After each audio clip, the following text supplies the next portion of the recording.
한 주간 잘들 지내셨습니까? 오늘 보니까 유튜브로 다 접속을 해서 예배를 지금 드리고 계시는데요. 저에게 지난 한 주는 좀 이전까지 제가 40년 조금 더 살았는데 제 40년 인생에 살아왔던 그 수많은 기간들 중에서 아주 특별했던 한 주였던 것 같아요.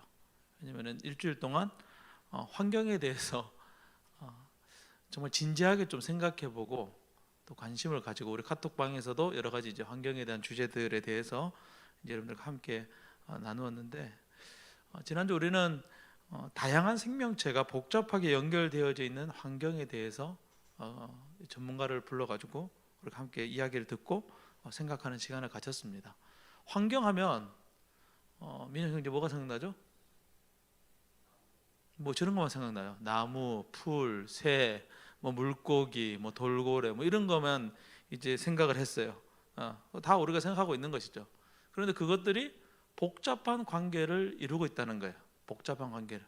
물론 우리가 어렴풋이 초등학교 때나 중학교 때 그것들을 복잡한 관계로 본 적은 있어요. 근데 그때 본 건 뭐죠? 먹이사슬. 먹이사슬의 도표로 그거를 본 적이 있지. 그것이 어떻게 상호 보완적으로 연결되어져 있고 하나의 개체가 무너지면 이 전체가 위협을 받을 수 있다는 그런 개념들에 대해서는 사실 우리가 심각하게 배워본 적이 별로 없는 것 같아요. 물론 그때도 말씀을 해주셨겠죠. 선생님이 말씀을 해주셨을 텐데 심각하게 생각을 해본 적이 없었던 것 같아요. 저 자신도 그렇고. 그러면서 이제 지난 일주일을 이렇게 지냈는데 혹시 이제 지난주에 이렇게 세미나를 참여하지 못하신 분들 중에 내가 꼭 들어보고 싶다. 오늘 설교를 마치고 그런 분들 제가 링크를 보내드리도록 하겠습니다. 2시간 정도 되니까 믿음의 각오를 가져야 돼요. 네, 큰 변화를 겪을 수 있는 그런 한 주였던 것 같아요. 하여튼 이렇게 준비해준 임원들에게 감사하고 그런 한 주였던 것 같습니다. 어제 카톡에 제가 글을 올린 것처럼 오늘은 좀 특별한 날이에요. 오늘은 어떤 날이냐면 교회의 절기로 종교개혁 주일이에요. 종교개혁 주일이에요. 어떻게 보면 교회의 생일이나 마찬가지죠. 1517년 10월 31일 독일에 있는 비텐베르크 교회 대학에 있는 교회 정문에 루터라는 사람이 95개 조의 반박문을 갖다 붙인 날이 10월 31일이에요. 10월 31일. 그 반박문의 내용이 뭐냐? 이제 좀 쉽게 말하면 이제 카톨릭에서 주장하는 내용들이 틀렸고 이게 성경에 위배되는 거 아니냐라고 하면서 이제 거기에다 붙인 거예요. 근데 비텐베르크 대학이 이제 신부들이 공부하는 대학이에요. 루터도 신부였단 말이에요. 근데 자기가 성경을 읽어보니까 로마서를 읽어보니까 우리가 이제까지 배운 거랑 좀 다른 것 같은데 우리가 공로로 구원받는 게 아니고 오직 믿음으로 구원받는다고 하는데 이런 것들을 우리가 좀 고쳐야 되는 거 아닙니까? 라는 이제 건의문을 붙인 거예요. 사실은 되게 뭐 95개조의 반박문 하니까 엄청 막 이렇게 뭐 혈서를 쓴 것처럼 이렇게 느껴지는데 그 정도는 아니고 이거는 좀 이렇게 고쳐야 되는 거 아닙니까? 이런 건의 같은 것들을 이제 붙였는데 그게 엄청난 불길이 된 거죠. 아무것도 아닌 거라고 생각했는데 그것들이 엄청난 불길이 되어져서 이 카톨릭에서 개신교가 개혁되어서 나오는 그런 날이 된 거예요. 그게 시발점이 된 것이죠. 그날이 이제 종교 개혁 주일이에요. 근데 여러분들이 성경을 읽어보다 보면 불임절이라고 혹시 들어본 적이 있는지 모르겠는데 에스더서에 보면은 불임절이 나오거든요. 그러니까 에스더 왕후가 이제 이 자신들을 죽이려는 어떤 사람들의 음모로부터 벗어난 날이 10월 31일이에요. 참 의미심장한 날이죠. 근데 오늘이 며칠이죠? 10월 31일이에요. 우리는 지난 2년 동안 코로나로 힘겨운 시간을 보냈어요. 내일은 어떤 날인 줄 아세요? 위드 코로나가 되는 날이에요. 1차적으로 해방되는 날이에요. 참 신기한 것 같아요. 역사의 시간표는 간혹가다 이렇게 우연의 일치를 이루어요. 그죠? 그동안 교회가 닫혀져서 예배를 못 드렸는데 내일부터는 교회가 활짝 열려서 예배를 드릴 수 있는 그런 날이 된 거예요. 참 신기한 것이죠. 참 신기한 것이죠. 이러한 종교 개혁의 정신을 계승하는 날, 그날이 바로 이제 오늘이고 또 종교 개혁 주일이라고 하고 또 우리와 같은 교회를 무슨 교회라고 부릅니까? 민정 형제? 장로교회라고 부르기도 하고 원준 형제 무슨 교회라고 부르죠? 기독교라고 부르기도 하고 찬양 형제 무슨 교회라고 부르죠? 성서교회라고 부르기도 하고 이제 통칭해서 개신교라고 부르기도 해요.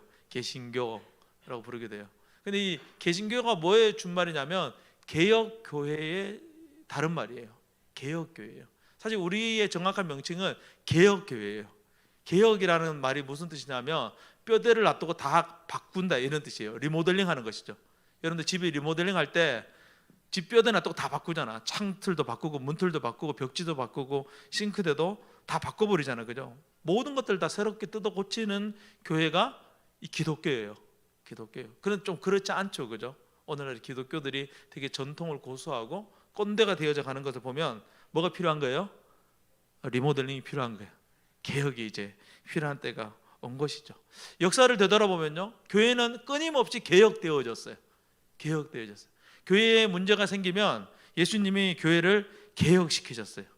개혁시키셨어요. 오늘은 그 교회의 개혁과 도대체 환경과 무슨 관계가 있는가?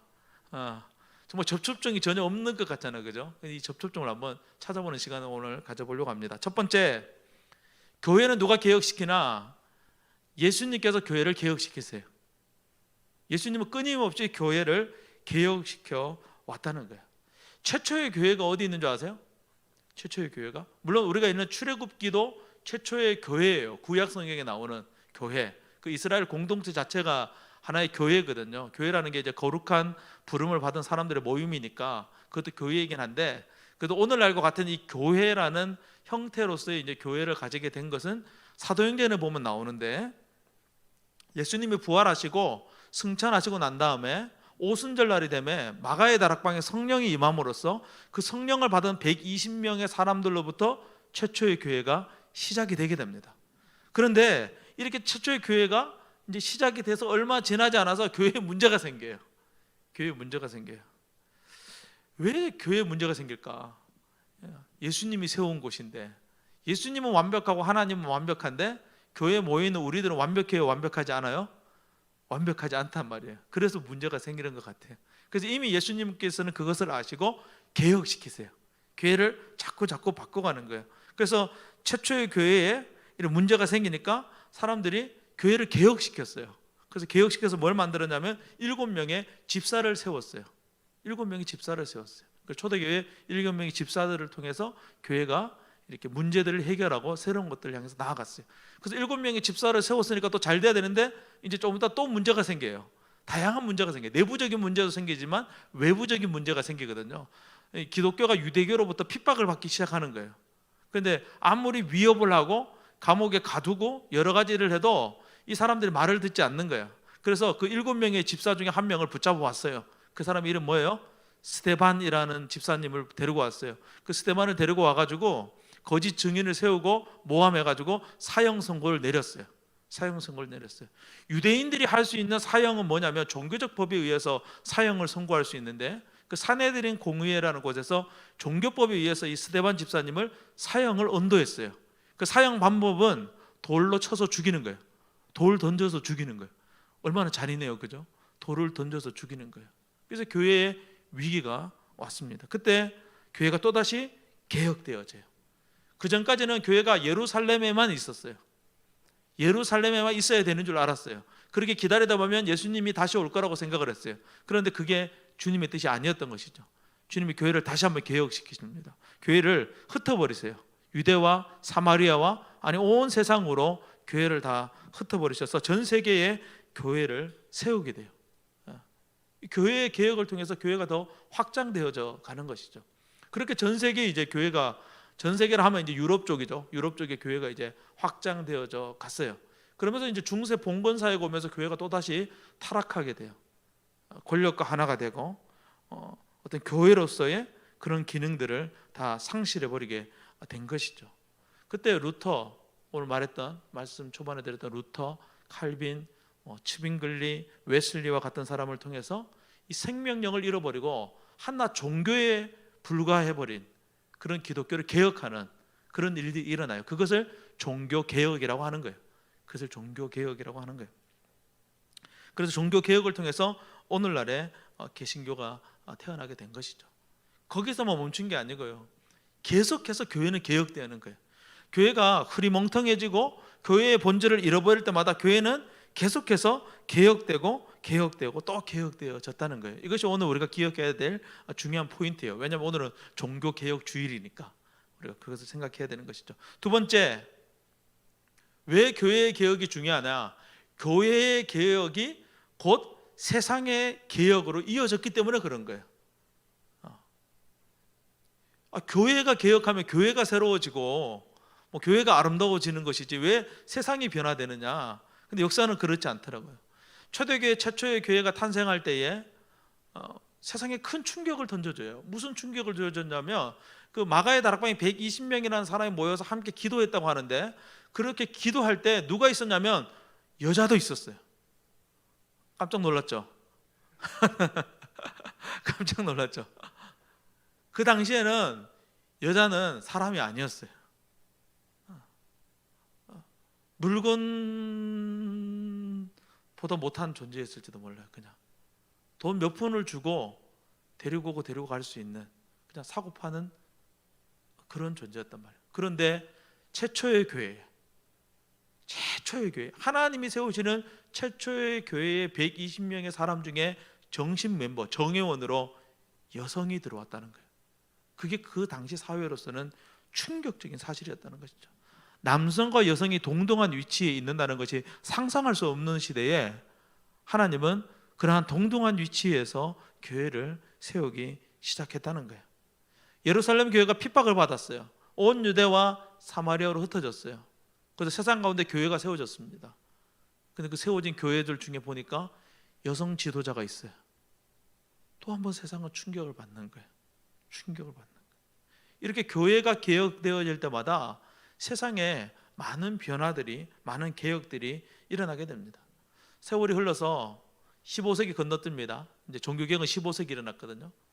18세기에 또 다른 교회의 개혁이 있었어요. 우리는 지금 21세기를 살고 있죠. 18세기에 또 다른 교회의 개혁이 있었어요. 영국과 미국의 대부흥운동이 있었어요. 그때를 신앙부흥운동 시절이다, 그렇게 얘기를 해요. 종교개혁이 시작되고 난 이후에, 이제 15세기 종교개혁이 있고 난 이후에 세월이 지나면서 교회가 또다시 흐리멍텅해지는 거예요. 교회가 뭔지, 신앙이 뭔지 사람들이 제대로 알지 못하는 거예요. 그래서 약 300년이 흐르고 난 다음에 하나님께 교회를 다시 개혁시키세요. 사람들이 말씀을 듣고 기도하다가 뜨거워져서 변화되기 시작하는 거예요. 그러한 개혁으로 인해서 일어난 일들이 이제 조금 더 확장되어져요. 세상을 향해서 이제 나아가게 되는 거예요. 이 영적으로 각성한 사람들이 세상을 바라보는 눈들이 달라지기 시작한 거예요. 그 당시에 흔하게 있었던 일 중에 이제 제가 그 영화 제목이 생각이 나지 않는데, 어떤 유명한 흑인 바이올리니스트였는데 그 사람이 어떤 서커스 공연을, 이제 유명한 서커스 공연에 당신을 이제 초빙해서 이제 음악 단장으로 우리가 섭외를 하려고 한다. 그래서 이제 백인들을 따라서 갔다가 남부에 노예로 팔리게 돼요. 그 수십 년 동안 노예로 사는 거예요. 노예로 살다가 이렇게 그 사람이 나중에 이렇게 어떻게 해가지고 다시 자유인이 되고, 그래서 수많은 노예들을 해방시키는 그런 일들을 했는데, 18세기 미국과 유럽에 그런 일들이 있었다는 거예요. 아프리카 흑인들을 잡아가지고 매매하는 일들이 있었어요. 제가 예전에 섬기던 교회에 그 선교하는 그 선교사님이 있었는데, 그 선교가 이제 어느 나라냐면 중앙아프리카라는 나라예요. 중앙아프리카. 아프리카 지도를 보면요, 정중앙에 중앙아프리카 공화국이 있어요. 중앙아프리카 공화국. 그 나라는 어떤 곳이냐면요, 이 백인들이 노예로 잡아간다 했잖아요. 도망친 사람들이 들어와서 사는 곳이에요. 왜? 아프리카 가장 안쪽이니까. 거기에 뭐 피그미족도 있고 있는 거예요. 거기 들어와서 사는 거예요. 도망쳐 사는 거예요. 지금도 그런 사람들이 있어요. 근데 18세기에 아프리카 흑인들, 우리가 똑같은 사람인데 검은색이라는 이유로 매매하는 것은 틀린 것이다. 성경을 봐라. 하나님 우리를 창조했는데 우리가 무슨 권한으로 사람을 사고 파는가? 흑인들만 판 게 아니더라고요. 동족들도 팔았더라고요. 돈이 없고 가난하고 못 살고 못 배우면 팔려가는 거예요. 그런 것들만 있었는 것이 아니라 빈민가에서 죽어가는 수많은 어린아이들에 대해서 관심을 가지기 시작했어요. 아니, 교회의 개혁이랑 이거랑 무슨 상관이 있는 거예요? 근데 우리의 신앙이 개혁되어지니까 세상을 바라보는 눈들이 변해진다는 거예요. 더 나아갑니다. 감옥과 형법 제도가 너무 잔혹하다. 이건 비인격적이고 비인간적이다. 지금 우리나라에도 여주 기독교 교도소가 있잖아요. 여주 교도소가 기독교 재단에서 운영하잖아요. 그래서 그런 것들이 이제 생기는 것이죠. 그다음 뭐 찾아보니까 극장의 퇴폐성. 여러분들 극장 가면 안 되죠? 무슨 소리예요? 당연히 되죠, 그죠? 당연히 되죠. 근데 제가 예전에 부산에 있을 때 섬겼던 목사님, 이제 담임 목사님이죠. 그분 이제 재작년에 은퇴하셨어요. 그분은 극장에 가면 안 된다고 생각하시는 분이에요.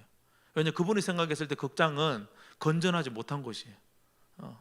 옛날 극장에 가면 극장 안에서 뭐 술 먹고 담배 피고 옛날에 담배도 필 수 있었어요. 그랬어요. 근데 요즘 극장은 그렇지 않잖아요, 그죠? 아주 깨끗하잖아요, 그죠? 전혀 다르잖아요. 그런데 18세기의 극장은 뭐 상상을 초월했나 봐요. 무슨 일이 일어나는지 모르겠어요. 극장 안에 있는 퇴폐성에 대한 각성이 있어야 된다. 정치의 부패와 뇌물수수, 성직자의 오만함, 또 사회에 만연한 위선과 타락, 그다음 사람들의 알코올 중독, 이런 것들에 대해서 관심을 가지기 시작한 거예요. 인간의 잔인하고 퇴폐적이고 이기적인 욕심과 욕망에 대한 사회 개혁 운동이 신앙 부흥 운동과 교회의 개혁과 함께 일어났던 거예요. 그동안 관심조차 가지지 않았던 동물, 어린이, 가난한 사람들에 대한 관심이 생겨난 거예요. 왜? 영적으로 깨어나니까 그런 것들에 대한 각성들이 일어나는 거예요. 그런 것들에 대한 각성이 일어나는 거예요. 그러니까 교회의 개혁이 곧 세상의 개혁으로 이어지게 되는 것이죠. 교회가 이 땅에 세워진 지 지난 2000년 동안 교회와 세상을 뗄래야 뗄 수 없는 아주 긴밀한 관계를 맺고 있다는 거예요. 마치 환경에 있는 다양한 종들이 긴밀한 관계를 갖고 있는 것처럼 교회와 세상은 어떤 하나로만 연결되어져 있는 것이 아니라 여러 가지로 아주 유기적으로 긴밀하게 연결되어져 있다는 것이죠.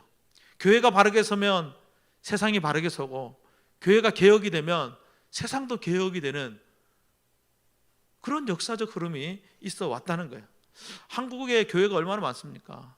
한국 교회 그리스도인들이 몇 명이라고 하죠? 몇 명이죠? 응? 한국 인구가 몇 명이죠? 5천만 명.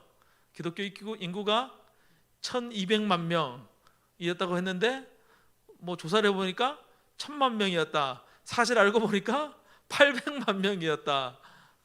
그 중에 뭐 이단도 있고 가톨릭도 있고 뭐 얼마인지 잘 모르겠어요. 근데 적어도 그냥 대충 한 1000만 명이다 하면 그 1000만 명이 변화된다면 이 한국 땅이 변화될까요? 안 변화될까요? 변화돼요. 변화돼요. 근데 이 1000만 그리스도인들이 어디가 있는지 잘 모르겠어. 어디가 있는지 잘 모르겠어. 이제 위드 코로나와 함께 교회의 문이 다시 열려집니다. 기쁘지만은 않은 것 같아요. 두려움이 있어요. 트라우마가 있잖아요. 2년 전에 우리가 겪었던 트라우마가 있었잖아요. 물론 거기는 이제 교회가 아니지만 이랬든 저랬든 세상 사람들이 봤을 때는 다 같은 교회니까 2년 전에 교회가 세상으로부터 얼마나 많은 조롱거리가 되었습니까? 얼마나 많은 조롱거리가 되었어요. 우리는 이제 더 자유롭게 모일 수 있고 더 자유롭게 모임을 가질 수도 있고 이제 100일로도 오픈을 해야 되겠죠? 100일로도 오픈을 하게 되겠죠. 그런데 우리는 더 조심해야 돼. 더 긴장해야 되고 더 이때를 잘 감당할 수 있어야 됩니다. 그래서 과거를 해봤자 불과 2년 전이에요. 2년 전에 교회가 했던 그 실수들을 다시 되돌아가면 안 되는 거예요. 얼마나 기다리고 있겠어요. 교회가 먼저 빵빵 터져주기를. 그죠? 교회가 막 밥 먹고 히덕거리다가 감염자가 전파되어지기를 얼마나 간절히 원하고 있겠어요. 다시 한번 우리가 그런 세상으로부터 조롱거리, 가십거리가 되지 않기를 위해서 우리가 더 철저하게 우리가 방역 생활에 힘써야 되는 것이죠. 물론 여러분들 교회 안에서 말고 교회 밖에서도 동일해요. 교회 밖에서도 저도 더 열심히 마스크를 쓰게 되는 것 같아요. 오히려 더 행여나 교회의 공동체에 피해를 끼칠까 봐. 자유가 주어진 만큼 책임도 분명히 주어진다는 것을 우리가 반드시 알아야 되는 거예요. 자유가 주어진 만큼. 이랬든 저랬든 오늘 말씀의 중요한 것은 교회가 바르게 설 때 세상이 변화되게 되고, 교회가 개혁될 때 세상이 개혁되게 된다는 거예요. 어느 한 부분만이 아니라 오늘 다양하게 말씀드린 것처럼 다양한 부분이 그렇게 된다는 것이 오늘 성경의 메시지예요. 마지막 세 번째, 그리스도인과 환경이에요. 오늘 우리가 이제 환경에 대해서 우리가 계속 생각해 보고 있으니까 우리가 한번 생각해 보기를 원해요. 그리스도인과 환경. 제가 만약 지난주에 환경에 대한 그런 이야기를 듣지 못했다면 교회와 세상이 이제 방금 전에 설교한 것처럼 이렇게 연결되어져 있다는 것들을 미처 몰랐을 것 같아요. 몰랐을 것 같아요. 책장에 꽂혀 있던 그 책을 펼쳐 보니까 교회와 세상이 이렇게 연결되어져 있다는 거 분명히 적혀져 있었는데, 거기 보니까 줄도 쳐져 있어요. 언젠가는 읽었던 것 같은데 까마득히 잊어버리고 있었던 것이죠. 모르겠어요. 지난주 그 환경 세미나는 제 앞으로 목회에 아주 큰 영향력이 좀 끼쳐지지 않을까, 그런 생각을 제가 해봅니다. 오늘 우리가 읽은 시편 24편 1절 말씀을 우리가 다시 한번 읽어보겠습니다. 24편 1절입니다. 시작. 땅과 거기에 충만한 것과 세계와 그 가운데에 사는 자들은 다 여호와의 것이로다. 아멘. 환경 세미나를 듣고 나니까 이 말씀이 다르게 보이는 거예요. 세상은 다 하나님 거다 이렇게 적혀져 있는 줄 알았는데, 가만히 보세요. 땅과 바다가 하나님의 것이래요. 땅과 바다가 하나님의 것이래요. 그 다음에 거기 뭐라고 있어요? 거기에 충만한 것, 거기 안에 들어있는 모든 것, 다양한 모든 것들, 또 그 속에 살고 있는 모든 생명들, 모든 것들이 다 누구의 것이다? 하나님의 것이다. 이거는 하나님의 것이다. 또 우리 인간이 하나님의 것이라는 것이죠. 하나님은 이 세상에 있는 모든 만물을 하나하나를 다 알고 계시고 그 모든 것들의 주인이시라는 거예요. 우리가 흔히 이제 신앙생활 하다 보면 착각할 수 있는 게, 예수님 나를 너무 사랑해. 그러다 어떻게 돼요? 예수님 나만 사랑하는 줄 아는 거예요. 예수님 나만 사랑하는 줄 알 거예요. 저 개나 돼지나 소나 말이나 이런 것들과 비교, 이런 것들은 하나님 관심도 없고 나만 사랑한다고 생각을 하는 거예요. 저 길에 있는 가로수나 하늘에 나는 참새나 까마귀나 까치나 저런 것들은 하나님 관심이 없고 나만 사랑한다고 생각을 하는 거예요. 근데 우리는 이제 달라져야 되는 것이죠. 땅과 하늘에 있는 충만한 모든 것들을 다 하나님이 사랑하시는 거예요. 다 하나님이 우리를 사랑하신다는 것이죠. 하나님은 인간만을 위한 하나님이 아니라, 좀 서운한가요? 온 우주 만물 모든 것들의 하나님이시라는 거예요. 하나님께서 최초의 인간의 아담과 하와를 창조하시고 그들에게 창조하신 모든 만물을 맡기셨어요. 그게 시편 115편 15절에서 16절 말씀이 이렇게 기록되어져 있습니다. 우리가 물론 창세기에도 지난주 봤으니까, 시편 115편 15절, 너희는 천지를 지으신 여호와께 복을 받는 자로다. 왜? 하늘은 여호와의 하늘이라도 땅은 누구에게 주셨대요? 사람에게 주셨다 이거예요. 사람에게 맡겨주셨다 이거예요. 그 땅 안에 사는 모든 것들을 하나님께서 우리에게 맡겨주셨다는. 그러면 하늘에 나는 새는 하나님 우리에게 안 맡겼나요? 그런 의미 아니에요. 여기 하늘은 하나님의 영역을 말하는 것이고, 땅은 우리가 보이는 유한한 지구와 우주의 영역을 말하는 거예요. 이 모든 것들을 우리에게 맡겨주셨다는 것이죠. 이 세상을 창조하신 하나님께서 우리에게 하늘과 땅을 맡기셨기 때문에 우리가 복된 사람이라는 거예요. 복된 사람이라는 거예요. 그래서 감사한 것이죠. 이렇게 좋은 세상을 우리에게 주셨잖아요. 우리 그리스도인들은 이 좋은 자연, 이 좋은 환경을 보존해야 되는 책임이 있는 거예요. 우리는 자연에서 주는 수많은 것들을 마음껏 누리고 있어요. 근데 정말로 이렇게 돈으로 살 수 없는 것들, 그런 것들은 다 공짜로 누리고 있잖아요. 그죠? 햇빛을 공짜로 누리고, 바람을 공짜로 누리고, 구름을 공짜로 누리고, 단풍을 공짜로 누리고, 어떤 분들이 자기네들끼리 단풍놀이를 갔더라고요. 거기가 공짜랍니다. 그런 것들 다 공짜로 누리고, 쓰레기는 주워 오셨겠죠? 네, 한번 가봐야 되겠네. 주워왔나 안 주웠나. 다 공짜로 누릴 수 있는 거예요. 얼마나 감사한 줄 몰라요. 그런데 문제는 이 공짜인 자연에 문제가 발생했다는 거예요. 누가 그 문제를 일으킵니까? 사람들이. 사람들이 막 캠핑 가고 막 가서 막 뭐 먹고 버리고, 여러분들은 그러지 않았겠지만, 환경을 소중하게 생각하지 않음으로써 환경을 파괴시키고, 그 환경에 대한 파괴로 인한 그 결과를 다시 누가 받아요? 사람이 받는 거예요. 근데 지난주 우리 세미나에서 중요한 포인트가 하나 있었죠. 그 파괴의 결과를 사람이 받는데 어떤 사람들이 받아요? 도시에 있는 사람이 받아요? 아니면 저 시골에 있는 사람들이 받아요? 바닷가에 있는 사람들이 받아요? 도시에 있는 사람들이 받아요? 가난한 사람이 받아요? 부자가 받아요? 힘없고 연약한 사람들이 그 피해를 고스란히 몸으로 받고 있다는 거예요. 고스란히 받고 있다는 거예요. 제가 지난주에 카톡 영상 하나 올렸는데,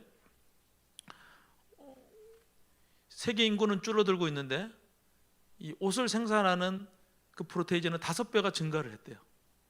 그래서 우리가 이제 헌옷 수거함에다 옷을 넣잖아요. 사실 저도 헌옷 수거함에다가 옷을 넣었어요. 좋은 옷도 넣었고 좋은 옷 사이에 좋지 않은 것도 거기다가 끼워서 넣었어요. 나는 그게 죄인 줄 몰랐어요. 근데 그 영상에 보면 그게 죄더라고요. 인도에 있는 사람, 아프리카에 있는 사람들에게 우리가 헌옷을 보냈어요. 그 사람들이 개돼지가 아니었던 것이죠. 그 사람들도 입고 싶은 옷이 있고 입기 싫은 옷이 있는 거예요. 나도 입기 싫은 옷, 나도 더러운 옷을 거기에 넣었어요. 그 사람들 그걸 봤을 때, 야, 이렇게 더러운 옷이라도 우리에게 보내줘서 감사하다, 그렇게 생각 안 한다는 거예요. 세계에서 오는 옷들이 차고 넘치잖아요. 차고 넘쳐요. 얼마나 차고 넘치는지 그 옷이 강을 흐르고 있어요. 강 위에 둥둥 떠가지고. 그래서 그 둥둥 뜬 그 옷들이 바다로 흘러가고 물고기가 먹고 소가 그 옷을 뜯어서 되새김질을 하고 있어요. 아마 여러분들이 아웃백에서 먹었던 인도산 소고기가 아마 그 헌옷을 먹고 자란 스테이크일지도 몰라요.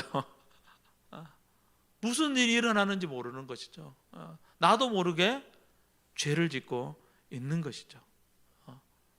도시에 사는 우리들은, 조금 잘 사는 우리들은 그냥 버리고 새로 입으면 되고, 추우면 에어컨 틀면 되고, 그죠?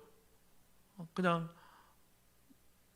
냉장고 마음대로 열어서 막 쓰면 되니까.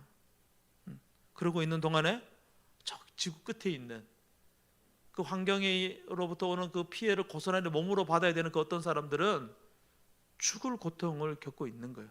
여러분 생각해 보세요. 여기 우리가 탄천에 나갔는데 옷이 둥둥 떠다닌다고 생각해 보세요. 여러분들 팬티, 속옷, 그다음에 양말, 마스크 둥둥 떠다니는 생각해 보세요. 보면서 무슨 생각 들겠어요? 아, 참 아름답구나, 이런 생각 들겠어요? 그렇지 않잖아요, 그죠? 그러니까 생각해 봐야 되는 것이죠. 생각해 봐야 되는 것이죠. 18세기 종교개혁 당시 사회에서 소외받던 빈민들과 서민들에 대한 관심을 가졌다면 21세기 교회는 파괴되어져 가고 죽어가는 환경에 대한 관심을 가져야 된다는 거예요. 그리고 그것에 대한 구체적인 행동을 해야 되는 것이죠. 나만 잘 먹고 나만 괜찮으면 된다는 이기적인 생각을 버리고 하나님께서 우리에게 맡겨주신 그 환경에 대한 책임감을 가져야 되는 거예요. 그래서 그리스도인들이 먼저 요즘 흔히 하는 말들 탄소 배출 감소에 앞장서야 되는 것이죠. 많이 먹으면 안 돼요. 많이 먹으면 안 돼요. 주일 점심도 한 개 시켜서 둘이 나눠 먹으라고, 나처럼. 나 항상 탄소 배출을 위해서 저거 하기 위해서 우리 딸과 함께 나눠 먹잖아. 너무 많이 입어서도 안 돼요. 너무 많이 가져서도 안 돼요. 이러한 끊임없는 인간의 욕심이 환경을 끊임없이 엄청난 속도로 파괴시키고 있다는 것을 우리가 인식해야 되는 것이죠. 그 어느 때보다도 검소하고 절제하고 정의로운 삶을 향해서 나아가는 거룩한 결단이 필요한 거예요. 필요한 거예요. 저는 우리 청년부가 정말 이번 월별 행사를 통해서 하나님 인도하심이겠죠. 사실 다른 거를 하려고 했는데 어떻게 하다 보니까 이제 물론 이것도 이제 하나의 안건 중에 하나였지만 어떻게 하다 보니까 이게 됐어요. 정말 감사한 일이에요. 우리 작은 몸짓이 우리 교회에 영향력을 끼쳤으면 좋겠고, 이 죽전에 또 이 나라에 또 전 세계에 지난주 어떤 자매님 말씀한 것처럼 나비 효과가 되어져서 선한 영향력을 끼치는 그런 우리 청년부가 되었으면 좋겠습니다. 어떻게 해요? 결론입니다. 오직 기도와 금식으로. 오직 기도와 금식으로. 마가복음 9장 29절 말씀 보면 이렇게 말씀하고 있어요. 마가복음 9장 29절 보여주세요. 내가 또 안 적었군요. 제가 읽어드릴게요. 이르시되 기도와 금식 외에는 다른 곳으로는 이런 종류가 나갈 수 없느니라 하시니라. 여러분 성경에 보면 금식이라는 말이 없어요. 그런데 종합해 보면 금식이라는 말도 넣어도 돼요. 오직 기도와 금식 외에는 이런 유가, 이런 역사가, 대단한 역사가, 세상을 변화시키는 역사가 일어날 수가 없다는 거예요. 뭐가 필요하다는 거예요? 기도하고 금식하는 것이 필요하다는 거예요. 그리스도인들이 해야 되는 일이 무엇이냐? 기도하고 금식하는 것. 그것이 바로 우리 그리스도인, 예수님을 따르는 사람이 해야 되는 일이라는 거예요. 기도가 뭐예요? 기도가 뭐예요? 기도라는 것은 하나님께 우리의 불가능한 것을 맡기는 거예요. 이 세상의 주인이신 하나님께 우리가 파괴시켜버린 이 환경을 고쳐달라고, 고칠 수 있는 힘을 달라고 주님께 맡기는 거예요. 저희 집에는 항상 저에게 맡기는 사람들이 있어요. 집에 들어가면 아빠 어떡해요? 그러면 이제 뭔가 문제가 생긴 거죠. 그죠? 부서지거나 무너지거나 깨트리거나 쏟거나. 그럼 제가 다 해결해 줘요. 아빠니까. 우리의 욕심 때문에, 우리 이기심 때문에 우리가 환경을 파괴시켜 버렸지만 사실은 우리 힘으로 이 환경을 고칠 수 있는 능력이 사실은 별로 없어요. 그래서 우리가 하나님께 기도해야 되는 거예요. 누가 기도하겠어요? 그리스도인들이 기도할 수 있는 것이죠. 하나님을 아는 우리들이 하나님께 기도할 수 있는 거예요. 그래서 우리가 하나님께 기도해야 되는 것이죠. 두 번째로 뭐 하자고요? 금식해야 된다는 거예요. 금식해야 된다는 거예요. 금식은 뭐예요? 밥 먹는 거, 밥을 안 먹는 게 이제 금식이죠. 근데 좀 바꿔봅시다. 생각을 좀 넓혀봐요. 오늘 주님이 이렇게 말하고 있잖아요. 오직 기도와 저탄소 운동 외에는 이런 유가 일어날 수 없다. 이런 유가 일어날 수 없다. 행동해야죠. 교회 다니는 사람은 예배는 잘해요. 기도는 잘해요. 찬양은 잘해요. 근데 교회 밖에 나가면 교회 다니는 사람인지 아닌지 구분이 안 돼요. 그러면 안 되는 것이죠. 오늘부터 우리는 달라지는 거예요. 나는 그리스도인이기 때문에 저탄소 금식합니다. 난 그리스도인이기 때문에 저탄소 금식해요. 찾아봤어요. 탄소 금식. 이미 많은 교회들이, 특별히 이제 2021년에 한국에 있는 많은 교회들이 지난 고난주간 때 이미 탄소 금식 운동을 했더라고. 옛날에 미디어 금식 들어봤거든요. 미디어 금식 들어봤는데 이제는 탄소 금식이에요. 환경을 생각하는 거예요. 그런 의미에서 우리 청년부도 주부를 안 만들었으면 좋겠다. 아니 프린트 말이야. 카톡으로 충분히 할 수 있잖아, 그죠? 그 하나가 이제 탄소 금식이죠.